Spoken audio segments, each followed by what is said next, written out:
ભાવનગરના રાજકારણમાં એક ચોંકાવનારી ઘટના બની હતી। વડવા બ વોર્ડના ભાજપના પૂર્વ કોર્પોરેટર સેજલબેન ગોહેલે બપોરે કોંગ્રેસમાં જોડાઈ ભાજપ પર આકરા પ્રહારો કર્યા હતા। તેમણે જણાવ્યું હતું કે ભાજપમાં મહિલાઓ અને સંવિધાન સુરક્ષિત નથી અને પોતાના પર થયેલા હુમલા બાદ પક્ષ તરફથી કોઈ રક્ષણ મળ્યું ન હતું। જો કે કેસરીઓ ધારણ કરીને તેમણે જણાવ્યું કે કોંગ્રેસના આગેવાનો દ્વારા લાલચ આપીને તેમને ભરમાવવામાં આવ્યા હતા, પરંતુ હવે પોતાની ભૂલ સમજાઈ ગઈ છે। આ પક્ષ પલટાની ઘટના ભાવનગરના રાજકારણમાં ચર્ચાનું કેન્દ્ર બની ગઈ છે। સોશિયલ મીડિયા પર પણ આ મુદ્દે ભારે ચર્ચાઓ ચાલી રહી છે અને રાજકીય વર્તુળોમાં અનેક તર્ક વિતર્કો વહેતા થયા છે। કરવાનો કોઈ ક્લાસ જ નથી, કારણ કે ગઈકાલે એ બેન અને એમના ઘરવાળા સામેથી કોંગ્રેસ કાર્યાલયની મુલાકાતે આવ્યા હતા કે અમારે કોંગ્રેસ પક્ષ સાથે જોડાવવું છે। મેં તો કોઈ વાંધો નહીં, કોંગ્રેસ પક્ષમાં આપનું સ્વાગત છે અને કોંગ્રેસ કોઈ પણ જાતનું કમિટમેન્ટ તમને કાંઈ આપી નહીં શકે। તમે કોઈ આશાએ આવ્યા હોય તો એ વાત કાંઈ બની શકશે નહીં, કારણ કે અમારી ઓલરેડી પેનલ તો પ્રદેશ સમિતિમાં પહોંચી ચૂકી હતી। એટલે મેં એને મને કે મારે કોઈ આશા નથી, મારે બસ હવે કોંગ્રેસ પક્ષ સાથે જોડાઈ જવું છે।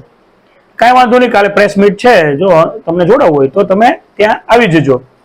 એટલે આજે સવારે આપ સૌની હાજરી હતી, ત્યારબાદ જ એ બેન ત્યાં આવી પહોંચ્યા હતા પોતાના હસબન્ડ સાથે, અને અમે એને કોઈ પણ વસ્તુ એવી કીધી નથી। એમને એના પોતાના વિચારોથી જ પોતાની રીતે એની જાતે જે બનાવ બન્યો હતો એ બનાવ એને આપણા સમક્ષ ખુલ્લો કીધો કે મારા ઉપર બુટલેગરો દ્વારા હુમલો કરવામાં આવ્યો હતો, હું સુરક્ષિત મહેસૂસ નથી કરતી, અસુરક્ષિત છું, એટલે હું કોંગ્રેસ પક્ષમાં જોડાઉં છું। એવું અમે એને કોઈ જાતની અમે એને કાંઈ એવું કીધું નથી કે તમે આવું બોલજો, કારણ કે મને ખુદ એઝ એ પ્રેસિડેન્ટ તરીકે મને ખુદ ત્યારે જ ખબર પડી કે આ બેન ઉપર હુમલો થયેલો છે। અને આ બેને મીડિયાએ તમારા લોકોના માધ્યમથી એમને સવાલ પૂછાણો કે તમે ગૃહ સુધી અને મુખ્યમંત્રી સુધી પણ રજૂઆત કરી હતી, ત્યારે મને ખબર પડી કે આ બેને રજૂઆત કોર્પોરેટર તરીકે કરેલી છે અને એને ન્યાય નહોતો મળ્યો।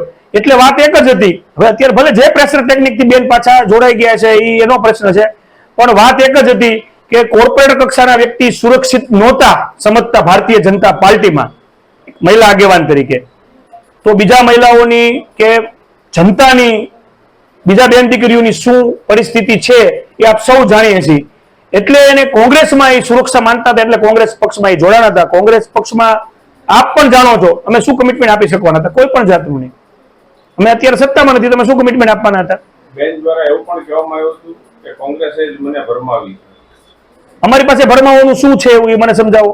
અને તમે સૌ મીડિયા વાળાની હાજરી હતી, એક નહીં, ત્યાં ઓછામાં ઓછી 100 આંખો ખુલ્લી હતી। મીડિયા વાળા પણ પોતે હાજર હતા, આપ સૌ હાજર હતા, આપણા કેમેરા પણ ચાલુ હતા। અમે કોઈ પણ જાતની એની સાથે વાત કન્સિડર કરી હતી। અમે એવા કઈ હું થોડા સમય માટે ભરમાઈ ગઈ હતી, કોંગ્રેસના આગેવાનોએ મને ભરમાઈ દીધી હતી। કઈ રીતે ભરમાઈ દીધા? મને અલગ અલગ રીતે સુરક્ષિત નથી ને અને એ લોકો દ્વારા જ મને બોલાવવામાં આવ્યું હતું કે આવી રીતે બધું બોલજો તમે। અચ્છા, બેન પણ અને પછી મારી ભૂલ સમજાણી એટલે હું પાછી સુરક્ષિત જ છું, પણ મને ભરમાવવામાં આવી હતી, મારી ભૂલ થઈ ગઈ હતી અને ભૂલની હું માફી માંગુ છું, સ્વીકાર કરું છું। ફરીથી હું ભારતીય જનતા પાર્ટીમાં હતી અને રહીશ, જીવિત રહીશ ત્યાં સુધી ભારતીય જનતા પાર્ટીમાં રહીશ। બેન પણ 3 કલાકમાં એવું શું થઈ ગયું કે તમે છે તમને જ્ઞાન થઈ ગયું, સંજ્ઞાન થઈ ગયું? મારી ભૂલ સમજાઈ ગઈ અને મેં વિચાર કરીને પાછી હું આવી છું। કોણે ભૂલ સમજાવી બેન? મને મારી જાતે જ ભૂલ સમજાઈ ગઈ છે। બેન, કોંગ્રેસમાં જોડાણા ત્યારે તમને ભાજપના એક નેતાનો ફોન આવ્યો તો કોનો ફોન હતો કે હું તમને ટિકિટ આપીશ, આવી જાવ પાછા? ના, એવો કોઈ ફોન નતો આવ્યો, મને ત્યાંથી કહેવામાં આવ્યું હતું કે તમે પ્રવૃત્તિઓ ચાલતી જ નથી, ત્યાંથી મને એવું બધું કહેવામાં આવ્યું હતું, એટલે હું બધું મીડિયા સમક્ષ બોલી હતી। બેન, તમે કહો છો કે હું એવું કહી રહી હતી કે થોડા સમય પહેલા એટલે કે આજથી 2-3 વર્ષ પહેલા આપ એસપી કચેરી આવ્યા હતા અને આપ કહી રહ્યા હતા કે મારા વિસ્તારમાં મારી ચાલીમાં ખુલ્લેઆમ દારૂ વેચાય છે, જુગાર ચાલી રહ્યો છે। બેન, ત્યારે તમે ખોટું બોલતા હતા 2 વર્ષ પહેલા? એ 2 વર્ષની પહેલાની વાત છે, અત્યારની વાત નથી। અચ્છા, પણ એ બધું બંધ થઈ ગયું છે। તમે એમ કહો છો ચડાવ્યા હતા, પણ કોણે? તમે નાના તો એ નથી। 2 વર્ષ પહેલાની વાત નથી, અત્યારની વાત છે। અત્યારે મને કોંગ્રેસના કયા નેતાએ તમને ચડાવ્યા?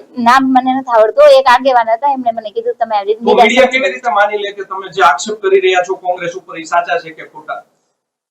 હું મારી ભૂલ સમજાઈ ગઈ, પાછી આવી ગઈ। હવે આગેવાન તો જે એમના મેન આગેવાન હોય એનું નામ મને જાણકારી નથી નામની। અત્યારે સામેથી આવ્યા કે કોઈ તમને ફોન કર્યો પછી? ના, કોઈ ફોન નથી કર્યો, મારા સામેથી જ આવી ભૂલ સમજાઈ ગઈ એમાં। એટલે કોંગ્રેસનું જે મેનિફેસ્ટો હતો પછી ત્યાંથી સીધા અહીંયા આવતા? હા, મને ભૂલ સમજાઈ ગઈ, થોડોક સમય વિચાર કર્યો, પછી ભૂલ સમજાણી કે નહીં મેં આ ખોટું કર્યું છે, હું એમાં જ સુરક્ષિત છું, એટલે હું પાછી આમ આવી ગઈ। હવે પાછી ભારતીય જનતા પાર્ટી